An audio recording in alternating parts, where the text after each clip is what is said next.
Only when you arrive at the moment of a pure contradiction between the ideal and the material do you position yourself in such a way that is the foundation of human labor as such, of work as such, of the process by which we participate in the transformation of nature, for not only the sustenance and subsistence of humanity, but for the realization of humanity on earth.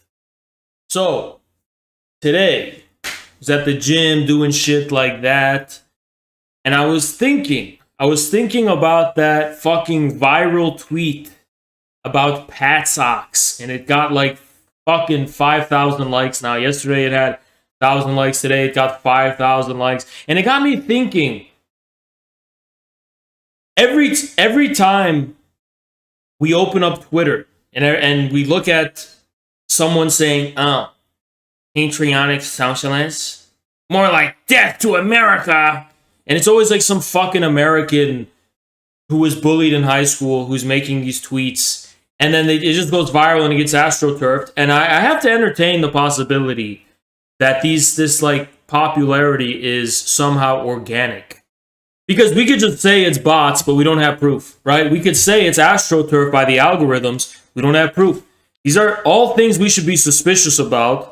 They're all things that are very probable and probably likely in one way or another, but we don't have proof. So let's like try to look at it from the perspective of,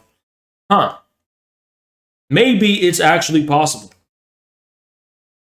Maybe it's actually possible. And who knows, maybe when Elon Musk, is in control of Twitter, all that shit is going to be gone. But it did get me thinking about why people just don't like the whole patriotic socialism idea. And have we ever entertained this, guys? What if the real reason for why people dislike patriotic socialism so much is not even strictly ideological? It's not even a matter of theory or anything like that. It's not even because they're synthetic leftists. I have to entertain this possibility because it's something that's been on my mind and I've been thinking about for quite some time. And it's basically, what if the real reason people don't like the Pat sock thing, the thing about patriotic socialism, what if it's just because they find it cringe? Have you guys ever considered that possibility? What if it's because they think it's cringe? What if it's not necessarily because they have a specific ideology about it or they have a specific view or whatever? Have we ever entertained the possibility that aesthetically they don't like it and they find it cringy for aesthetical reasons? Because thinking about it, I can easily see how people could get turned off by the patriotic socialism thing just from an aesthetical perspective. Just like it's just like the style is incoherent. And I'll explain to you why there could be some potentially problematic aspects of the Pat sock thing, right? If you guys want to know what really distinguishes me, what distinguishes Haas, what separates me from other leftists and other MLs and Marxist-Leninists, it's that I don't confuse ideology for material reality. What that basically means is like, I will say a bunch of shit just to mock the inability for discourse to replace material reality. I don't have a sacred discursive cow. I am not trying to realize some kind of like sublime perfection through discourse or ideology. I don't think that's possible. I believe in the unity of opposites, which is between, what we have in our heads, the ideals we have in our head, and the concrete material reality that corresponds to it. And those things are never the same, right? They always contradict each other. The ideal we have in our head and actual reality can never be united in one instant. You have to make peace with the fact that these are different things you're referring to. And if you just head on over and look at my Twitter, you still see that I have one tweet pinned. Okay? And what is the tweet? It's this image from Fan Wenan. Now, a lot of people don't really understand the aesthetic of this or where I'm coming from with it. And so there's one interpretation of the Patsock vibe that people get, which is basically that, Patsocks are people who are trying to compromise the communist ideology. We have some kind of like communist ideology, which represents this all-encompassing revolutionary negation. And then we're throwing on stars and stripes to that. And for those people, it really kind of looks like we're just trying to like compromise, and we're just trying to be like, okay, we are not tough enough to go through the truly revolutionary implications of communism. So we're just kind of like gonna pussy out a little bit and like pander to right-wingers or pander to the other side and be moderates. It almost kind of, I talked about this before, but I could see how some people look at the Patsock label, which I reject, by the way, and think something like, oh, that's kind of like democratic socialism, where it's like you're a socialist, but you have to apologize for it and call yourself democratic. So I feel like, I don't know, maybe I'm being too good faith. What if some people look at this Patsock label and are like, oh, they're apologizing for the socialism thing by compromising with America, and like they're not willing to accept communism. And that is, it is such a sadness to me. It is such a fundamental sadness, because even people who are on our team and on our side don't really fucking understand what the patriotism thing is actually referring to. Okay?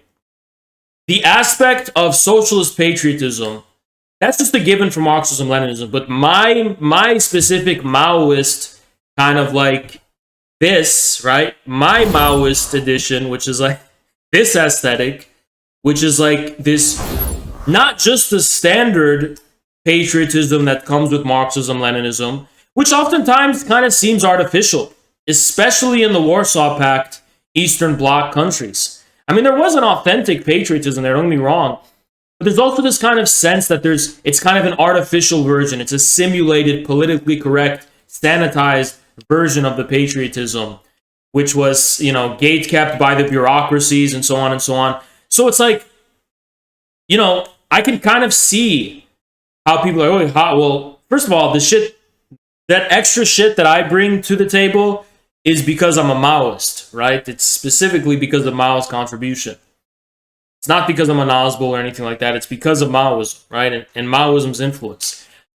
But the reason for that, and this is really what I wanted to get to here, is that for me, I am not trying to present an ideal aesthetic object.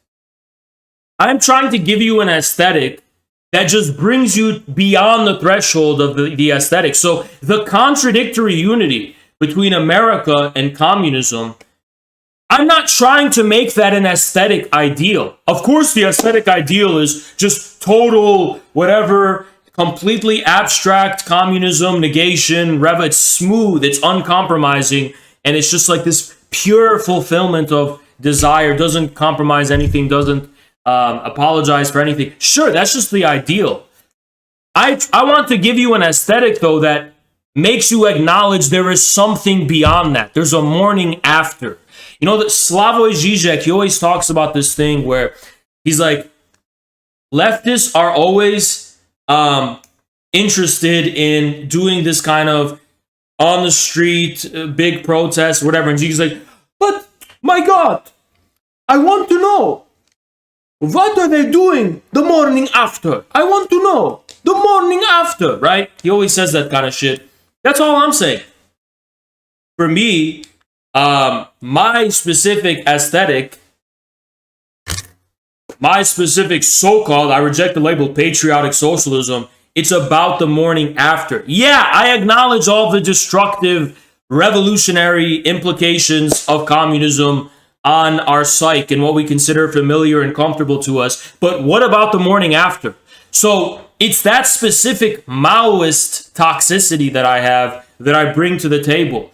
And a lot of people don't fucking understand that, because I think for a lot of people, when they see like this unity of the hammer and sickle and stars and stripes, they're kind of like, they kind of look at it and they're like, oh, you're just kind of trying to bitch out of this kind of like traumatic debasement of the ideal of America that we inevitably go through psychologically as a prerequisite for becoming interested in communism.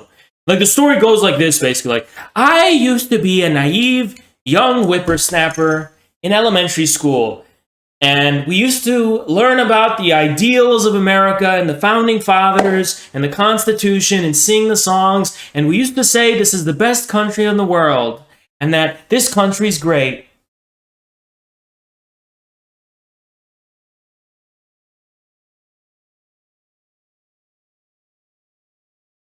Until I found out about the truth! We were lied to! This ideal image of America we were all presented to was a lie! It was all a lie! The founding fathers owned slaves! Genocide of indigenous people! Everything this country stands for is a lie! It's all a lie! We were lied to! We were lied to!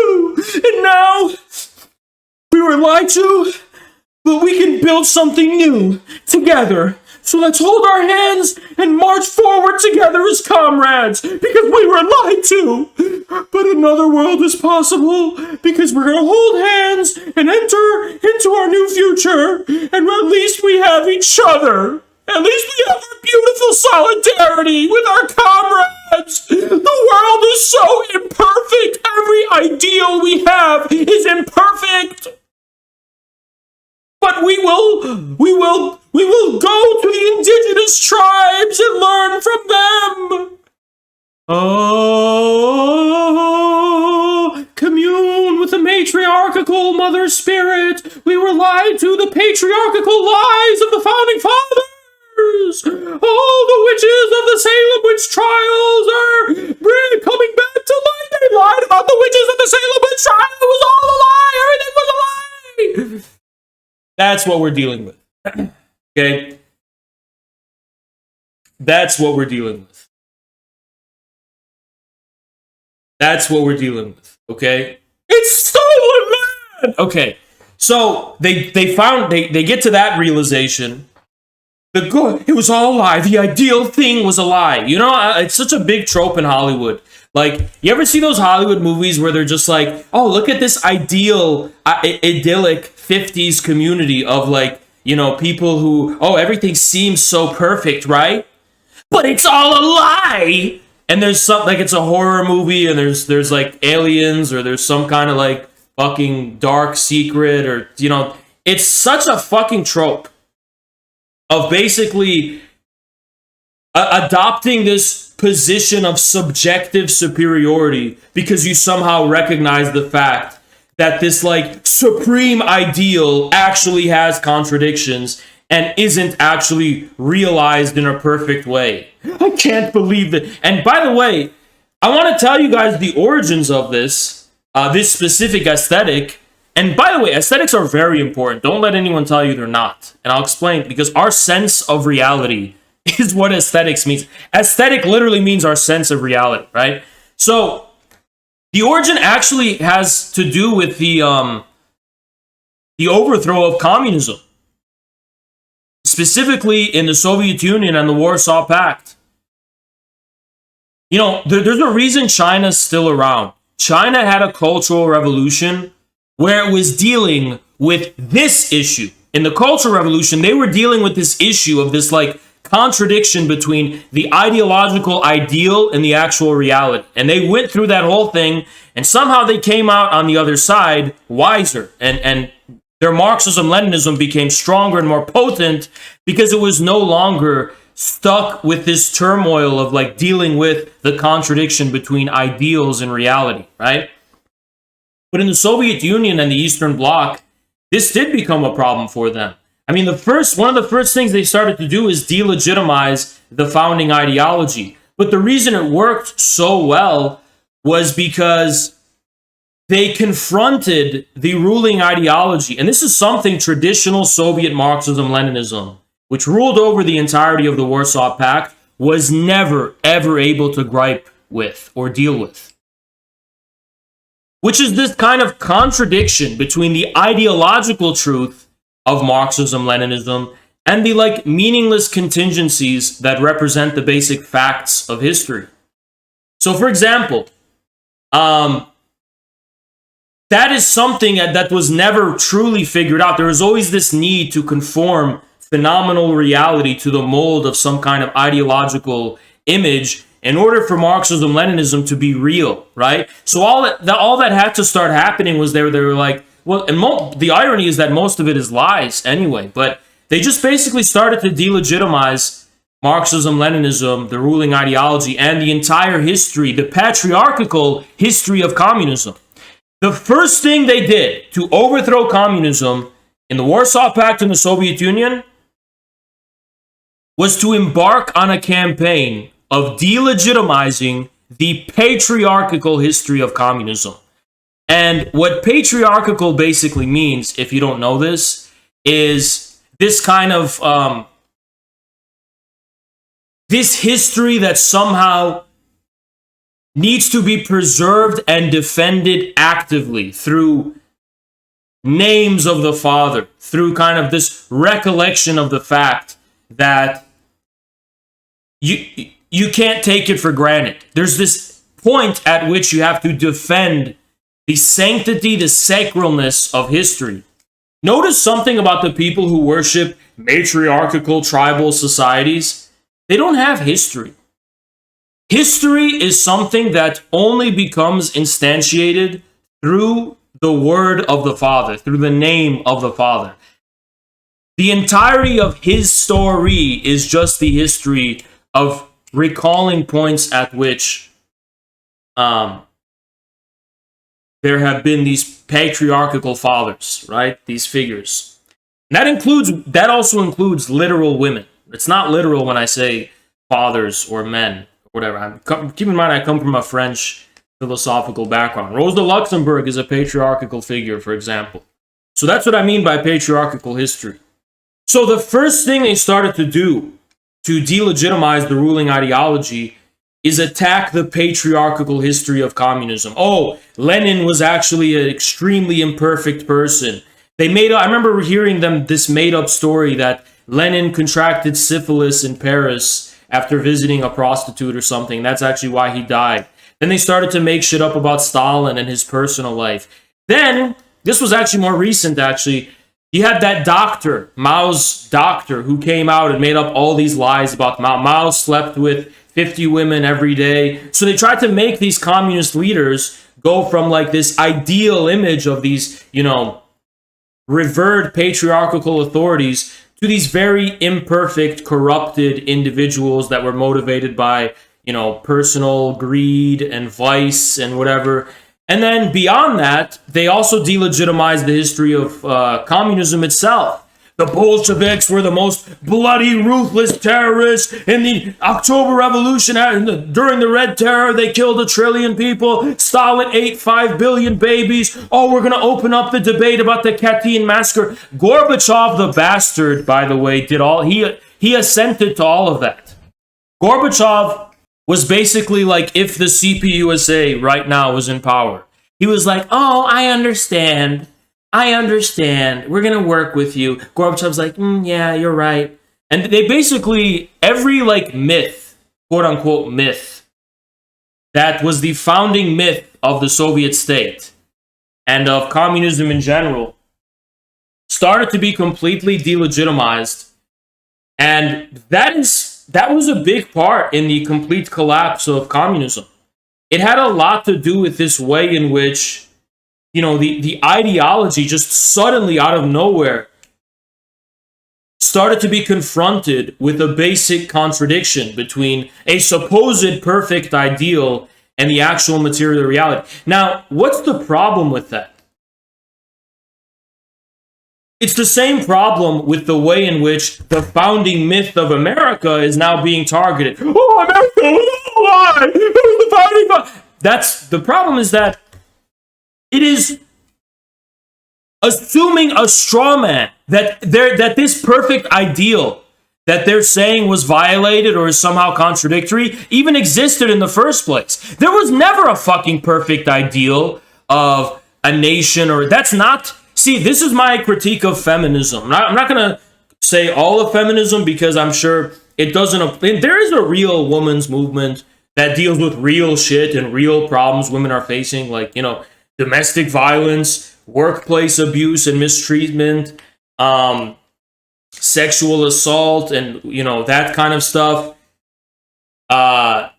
You know, there's a real women's movement that does deal with like real issues, right? Defending, also being against the sex industry, shit like that, right? But there's also this kind of, I'll call it an ideological feminism, and this is my critique of it, which it basically relies on this subjective superiority over the fact that, oh, the patriarch actually is imperfect. You are not undermining patriarchy by pointing out the imperfection of the patriarch. You're not. Because that is not how patriarchy works. The ideal of a perfect ideal being realized in material reality, that is already a very feminine fantasy. That's a very feminine fantasy already. It's not, there's nothing patriarchal about that whatsoever. So by pointing out how it was all a lie, you're not actually addressing the thing you're trying to address. So I'm going to try to like condense this in a way that would make sense to normal people. The history of any given patriarchy, and by patriarchy, I'm just talking about like a state or a nation or an ideological project or an ideological movement, or, you know, the communist movement or the Soviet Union, whatever. That's what I mean by patriarchal. Is an index of the various ways in which across history particular contradictions were reconciled in a determinate way. So at the outset, for example, the figure of George Washington. George Washington is not fucking James. He's not James Charles, okay? He's not fucking Beyonce. He's not like some like K-pop star or whatever, where it's like, oh my god, George Washington owned slaves? Cancelled! No, that's not what he represents. That is not the source of the patriarchal authority of George Washington, which is having like this pristine ideal image of representing perfection in reality. Perfection, traditionally, is an ideal referred to, reserved for the divine, for God. That's perfection, right? So in the history of these patriarchies, nobody is pretending to be a perfect ideal of anything, and nobody is pretending to be without contradictions. Because it is the specific way in which contradictions are reconciled that defines a given patriarchal authority across history. So I'll give you examples of this. George Washington. He was someone who grew up in a British colony. He was molded by that British colony. He was a relic of British colonialism, just like the rest of the founding fathers, right? But this is the thing that matters, right? Something changed. Something changed where a new event took place in which the British Empire politically was overthrown in America, and the colonies declared independence from the sovereign monarch to create and form the United States of America. Okay. And now this specific break, that specific break, represented something that was more than the conditions that were then existing at the time, that they inherited from the British Empire. So what that basically means is that that break, that rupture from the British Empire, represented something more than the existing conditions that gave rise to that rupture. And therefore, it had foreboding implications for the future. The 1619 Project, by the way, that's all fraudulent. That's all complete fucking bullshit. But what I'm trying to say there is that you're not pointing out oh, but the founding fathers owned slaves, and the founding fathers were imperfect, and they did this and they did that. That's not the point. That's not why they're founding fathers. That's not why we remember them as the founding fathers of the American state. We remember them as the founding fathers of the American state because the essence of this state somehow first assumed some degree of authority beginning with them.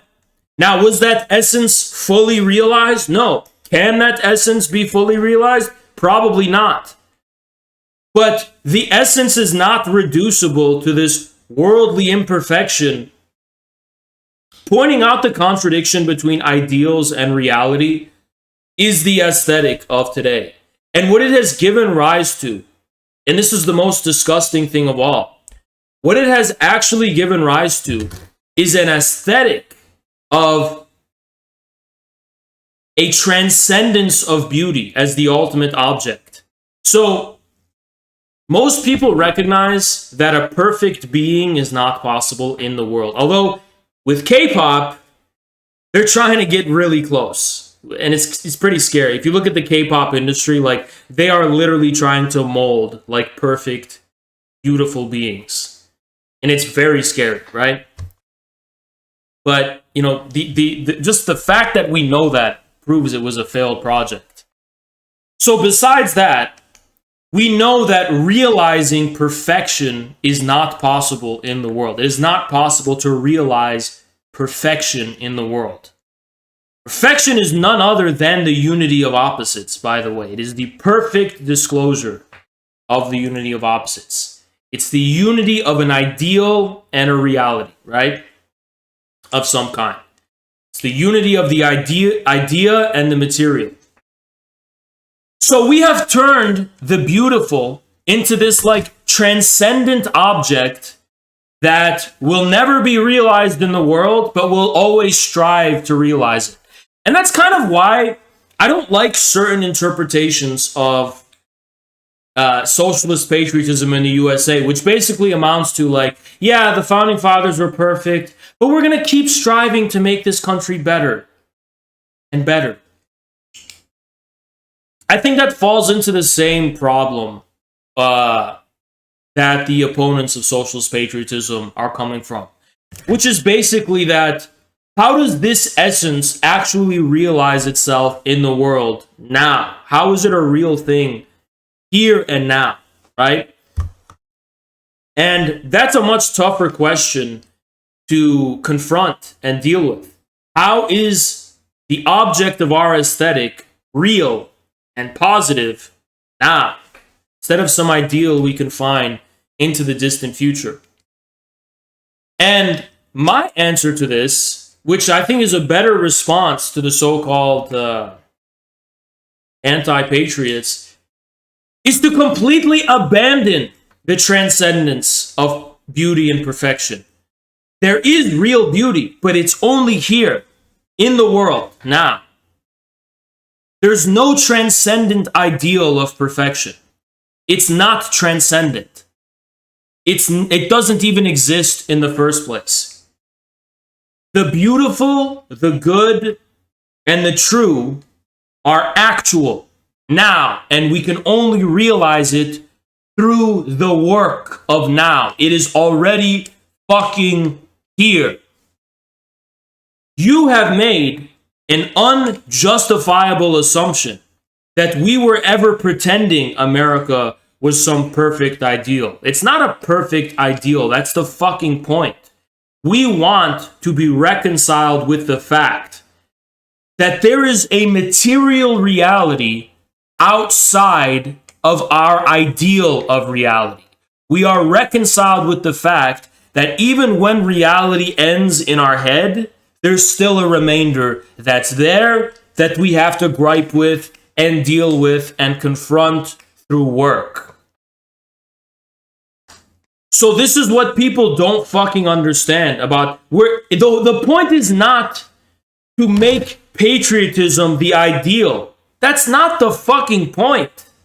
Okay? The point is to acknowledge it as the material ground of our ideals. And I'll give you an example of this by the example of history.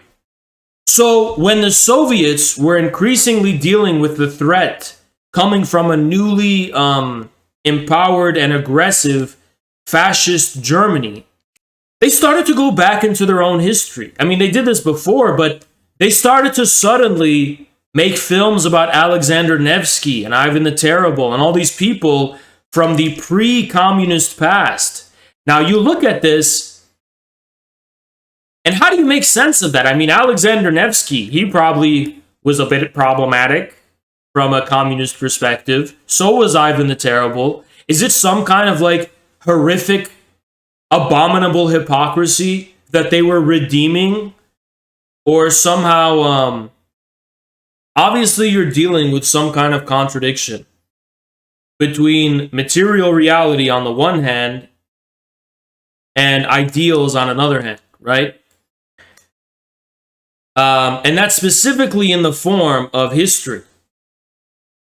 Because in the case of history, you are not able to decide what that's going to be. You don't get to determine history arbitrarily or on the basis of your will or on the basis of what you want it to be. That's the history you inherit, regardless of what you want, regardless of what your ideal is, regardless of whatever special ideas you have in your head.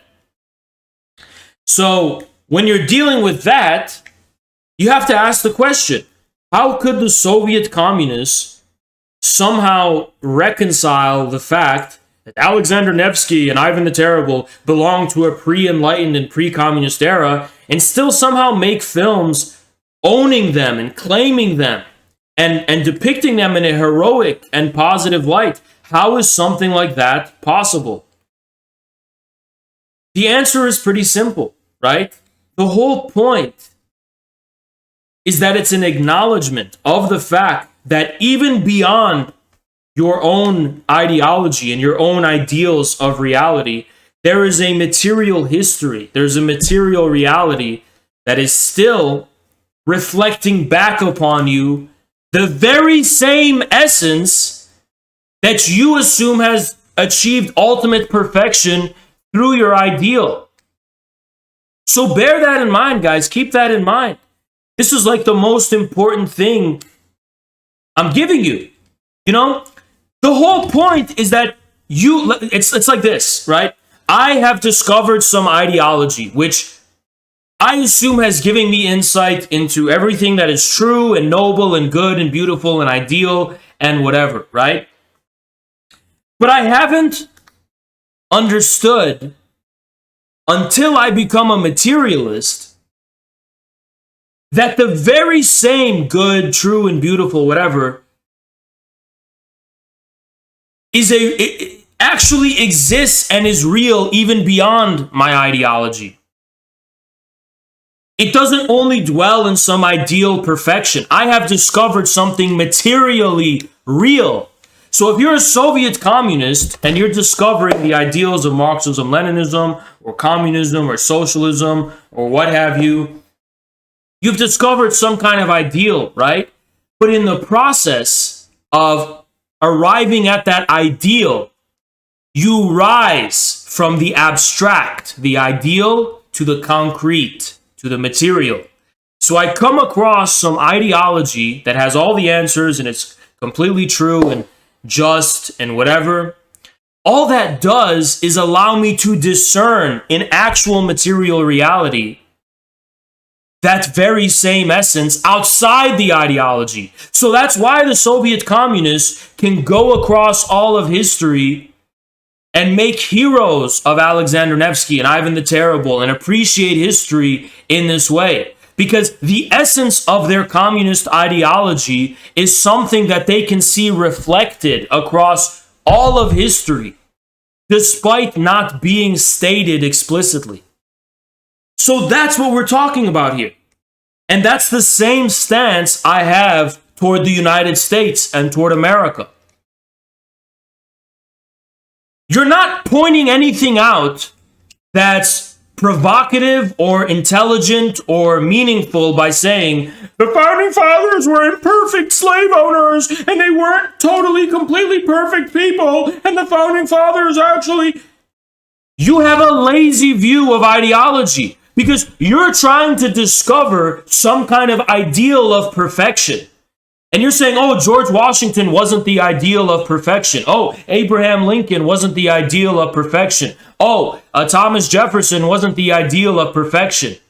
The very problem is that you're looking for an ideal of perfection that is separate from material reality.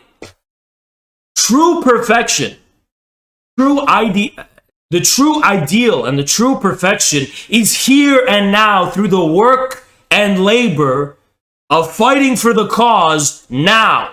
And when you fight now and give this perfection and this ideal a living and not dead essence, when this perfect ideal becomes a living thing that is actually reflected now in some kind of way, you don't look for some perfect ideal anymore. You are literally participating in the dialectic of the ideal and the material in real time.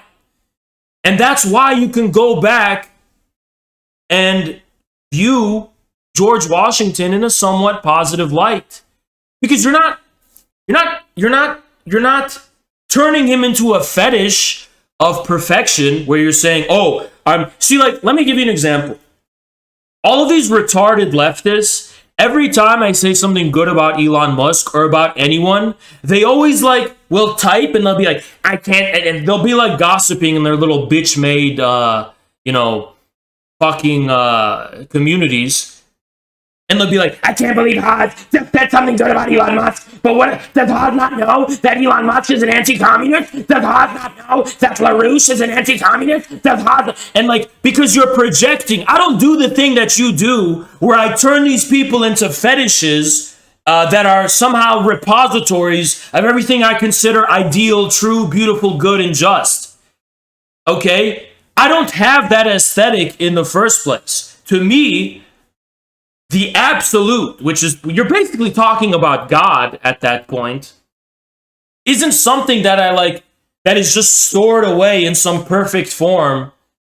And then, you're pointing out, but Hans, didn't you know that this object is actually imperfect? This person is actually imperfect, and there's a contradiction between, there's contradictions between what they stand for and some of the things that you stand for? Yeah, but have you ever thought about what is actually essential about the way I'm talking about them? Have you ever questioned the fact that we're not dealing with the perfect harmony and unity of forms? We're dealing with the fucking essence? Have you never actually inquired as to that question? Are you such a smart fucking person, but you've never entertained the possibility that I don't have a teddy bear like you do? And what do I mean by the teddy bear? The teddy bear is basically a fetish people have and they hold on to, whether it's a word or it's a phrase. For example, when I say shit on Twitter like, fuck union organizing, I just beat the shit out of their teddy bear. Because the phrase union organizing, the pure form of that phrase is an ideal teddy bear that's like this repository of ideal perfection. So when I say bad things about it, I'm beating the shit out of their teddy bear, right? And when they hear conservatives talk, or regular working class Americans say bad things about communism, their teddy bear is getting beaten up, right? Because the word communism is a teddy bear. It's something they hold close to them, and it allows them to feel like they're comfy, and it's some kind of ideal. Yeah, the problem... Right? The problem with having a teddy bear is that communism is for adults and not fucking children. We don't have teddy bears. We don't have these fucking perfect ideals. Or even the pretense to even the kind of approximation of a perfect ideal. We don't view reality that way. For us, the truth, the absolute, the good, the beautiful, whatever, all of that is living and actual here and now. Here and now. We don't bluff to some fucking ideal. And take this from take this back to Earth from planet Mars, because I know I'm saying shit that a lot of people just don't understand. Socialist patriotism is not our ideal. So I can get how some people look at it this way, right? Where they're like, oh, these are communists waving American flags. They're trying to contaminate and pollute the perfect ideal with the ideal of America because they're trying to create this compromise, and they're not yet acquainted with the fact that America is a fallen ideal and it's a false ideal. But just the thing is that America isn't an ideal for us. It's not an ideal. It's not an ideology. It's not an idea, and it's not a fucking ideal. It's a cold, hard, concrete, material reality. Whether you have a fond relationship to that or not is immaterial. Whether the idea of America makes you think happy thoughts or sad thoughts or mad thoughts, it doesn't fucking matter. Because it's not actually an ideal. It's a real existing it's like a real symptom that we have. America is our reality. That's what you don't seem to fucking understand. Whether you like it or not does not fucking matter. We are Americans. It's our reality. You are not an international global citizen. You're a fucking American. So take responsibility for what you fucking are. Take responsibility for what you actually are, because you're not some global citizen. You're not some, I'm a real communist. I hate America. It doesn't fucking matter. You're still an American. And that's basically what I'm talking about when I'm talking about patriarchy. Patriarchy isn't the arbitrary rule of some man over all of society, oppressing women or all that kind of shit. No, patriarchy is basically naming our symptom. It's there whether you like it or not. And to use a sexist example, think of the woman who's always bitching about her boyfriend. Oh, my boyfriend's this, my boyfriend's that, my boyfriend's this, but he's still your boyfriend. You still go back to him every night. That's really what leftists are. You know what leftists are? Leftism is the male best friend that the woman is always going to bitch and complain about her boyfriend. The thing is, somehow her boyfriend's her symptom, though, because she's always going back to him, right? Now, the same shit is true in our case, except their boyfriend, their patriarch, is Joe Biden. It's George Soros. It's Wall Street. It's their dad, their literal trust fund fucking hedge fund manager daddies. It's the Democratic Party, that version of America. It's still an American patriarchal nationalist patriotism. They just don't acknowledge it. They use leftism and they use communism as like the male best friend to complain about their real sugar daddy that they're always going back home to every night. Now, all I'm trying to do is say, let's just be our own men. Why are you allowing yourself to be the friend zone guy who's basically like, you're basically like doing the work of her boyfriend. You're comforting her and taking care of her. She's always going to go back to that fucking boyfriend. So go do your own thing, man. You become your own goddamn man. That's my toxic masculine fucking message, right? Become your own goddamn man. Man or woman, I don't care if you're a man or you're a woman listening to this. Become your own man. If you know what I mean by that. Don't stop. That's what the socialist patriotism means to us. That's what it fucking means to us. We are going to take responsibility for America in our own way, because either way, we are Americans. Whether you want to acknowledge it or not, America is what we always go back to. So if we're always going to go back to something, we may as well go back to our own thing, our own principles, our own fucking confidence, right? Our own thing. We're not going to go back to your version of America, which is the Democratic Party and the George Soros and whatever, because either way, we have the symptom of America. We can't get rid of this. You can keep attacking it all you want. That is our symptom. It's America, our symptom. Literally all patriotism means is naming that and acknowledging that. That's all. It's there either way. The patriarchal part comes in just naming it. So the biggest delusion these, let's just call them liberal feminists have, the biggest delusion they have is that, oh, if we got rid of patriarchy, we would be a horizontal matriarchal society in which there are no hierarchies and there's a mother at the center of the community that has the authority. Oh, kumbaya, my kumbaya. And yeah, that's not true. There is still going to be a patriarch. You just won't have the power to use its power. The patriarch is still there. You just can't challenge or somehow use its authority in any productive way. It's still fucking there, though. It's just that you have been disempowered with the ability to name it. So matriarchy is just a disguised patriarchy. That's all it fucking is. Matriarchy, I mean, look, we're increasingly in a matriarchal, in the urban, let's say urban corporate America, right? It's increasingly matriarchal, which means, blue-haired, short-haired women are going around yelling at people and whatever, right? But, Joe Biden is still the guy in power. It's still these, old Wall Street men who actually have all the money, are funding all this shit. It's still George Soros who's got the bag.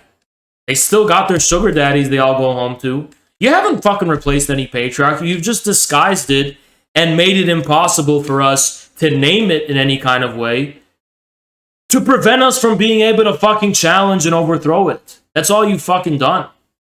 You haven't actually replaced any of it. You're just disguising it. If you're not going to have a communist patriarchy, you're still going to have your old liberal capitalist patriarchy. And this is where you can see these liberal feminists and just draw a line and be like, you're a fucking traitor. You are a fucking traitor, right? It's when they're going to be like, oh, a communist patriarchy is no better than a liberal patriarchy, so we may as well side with the Democrats and the bourgeoisie against you. Oh, why should I replace the Tsar for Stalin? Why should I replace the Tsar just for another patriarch, Stalin? Well, thank you. Gulag is over there, because that's where you should belong. Thank you. Gulag is next exit. That's where you give yourself away. Because, it doesn't make a difference. Yeah, it actually does make a fucking difference. And it's the most decisive difference. It is the most decisive difference. To recognize the difference between a communist patriarchy and the liberal capitalist one. They're not the same fucking thing. If you're going to call them the same thing, you're trying to obfuscate our ability to understand who's actually in fucking power. You're trying to deny our ability to overthrow the people in power. You want us to be stuck in your stupid fucking dysfunctional relationship with your sugar daddy. Oh, woe unto me. I'm living a drama with my sugar daddy hurts my feelings, but I always go back to him at night. And you want us to be stuck in that little thing you have going on. And you want to blackmail us with that fucking thing you have going on, right? That's what you want us to do. You want us to be blackmailed into that. Is that Yankee Tanky's actually in our chat? He is actually a good example of the worst type of aesthetic you can have for socialist patriotism, which is literally the commingling of ideals between American ideal and communist ideal.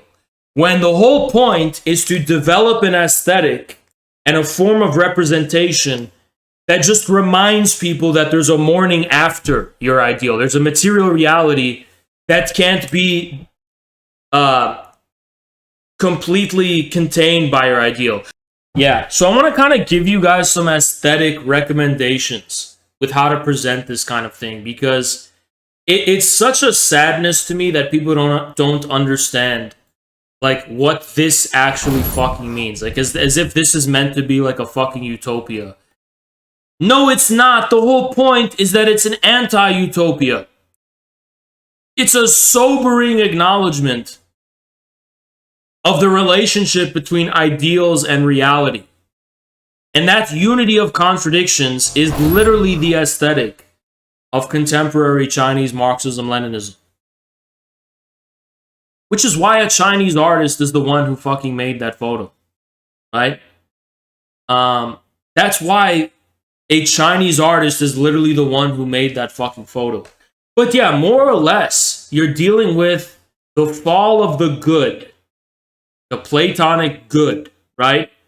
And its replacement with some kind of transcendent ideal of beauty that's never actually realized or actualized in the world in any kind of way, but which people nonetheless cling to because they know that their nihilistic and kind of flat sense of reality is insufficient to satisfy the aspirations of the human spirit, more or less, right?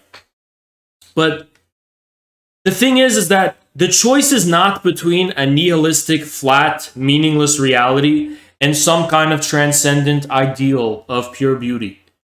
The choice is actually between a complete decaying and degenerate consciousness of true nihilism that holds reality hostage to a false ideal that never is realized anywhere, as if that's the source of its very power, and an aesthetic that is based in the concrete appreciation for the actuality of spirit.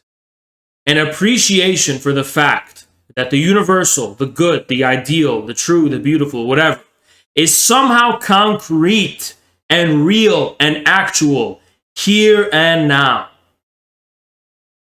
Here and now.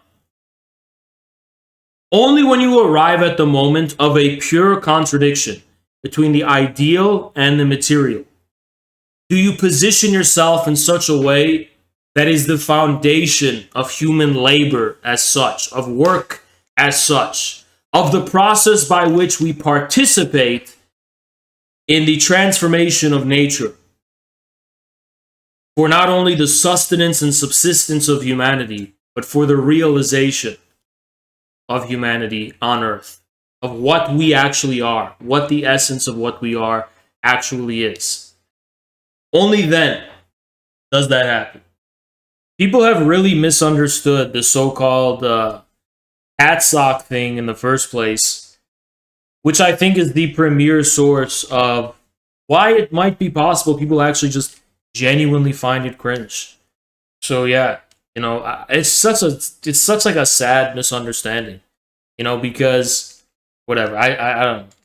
I really overestimate people's capacity to like be able to understand any of this shit, but I want you guys to understand it, be conscientious of that, and keep that in mind when you're making memes and when you're doing shit of that nature.